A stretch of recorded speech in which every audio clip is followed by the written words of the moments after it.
There you go. You've seen The Grudge now. No need to watch it. That was the movie. All right, The Grudge 2020 is here. I saw it today, opening night. Well, technically the 3rd is the opening night, but you know how theaters work. They usually play these films the day before, just pretty late at night. I saw it at around 7 tonight. And I was disappointed, to say the least. Yeah.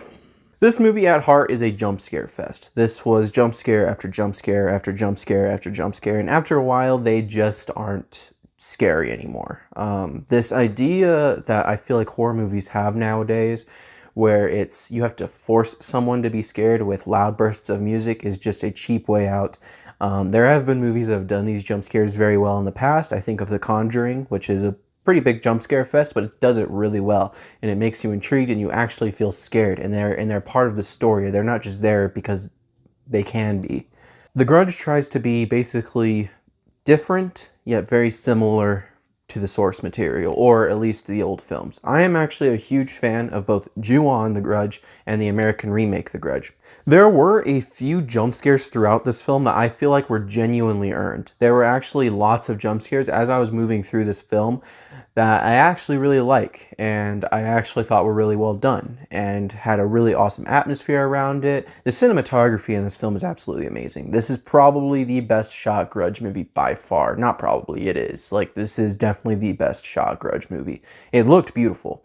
The atmosphere was dreary, the atmosphere was scary, but the problem is that's all thrown away for the purpose of wanting loud bursts of music, aka jump scares. There were a select few things I actually enjoyed about this film, one of which was the cast. I thought this movie was very well acted. John Cho continues to impress the crap out of me. Any scene he was in was by far my favorite scenes. The characters in this movie were underdeveloped, to say the least, but the actors did a really good job with what they were given, I will say. I don't necessarily like the characters all that much. I think a lot of them were just basically the same. So again, the problem doesn't lie with the actors. It lies with the story and the script and the obvious intention that this movie was made for the sole purpose of, 1, money, 2, lack of creativity because they just have to reboot everything now, and 3, the obvious intention to get some cheap jump scares in. And in my opinion, they don't work. None of them really work. There's that select few that I can pick out from this film that I actually genuinely liked, that I thought were actually built up and earned. This isn't the same scary monster that you've seen from the past. This takes a whole new, different storyline. Well, it's a sequel, but it's a reboot. It's a soft reboot. You can watch the previous, and this in some ways does connect to that, but you can also have not watched any of those previous films and go into this and basically be fine.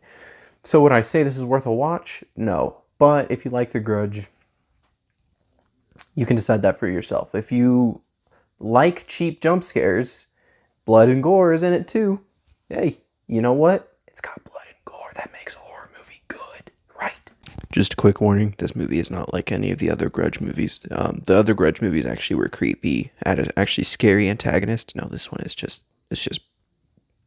yeah, generic, to say the least. This movie really betrays those. It throws away a lot of the rules that those set, and it also throws away probably the best character or the best thing that those had going, which was, I always butcher this name. Please don't hate me.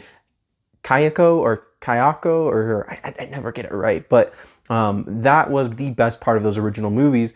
And spoiler alert, I don't think anyone really cares, but spoiler alert, she's not in this movie very much. She is actually not in it at all. I think she's only in it in one scene. I think if you like cheap jump scares, gore, blood, maybe you'll like this, but if you're like me and you want an actual story with actual characters and an actually good J-horror Grudge movie, this isn't for you. So I'm gonna have to go ahead and I'm gonna have to give this movie an F. I just don't think this movie is worth a watch. Again, if you like the gore, you like the jump scares, go for it, but unless that, it's not even worth your time. I mean, maybe if you want to rent it, go for it, but not worth your time. I still can't do it.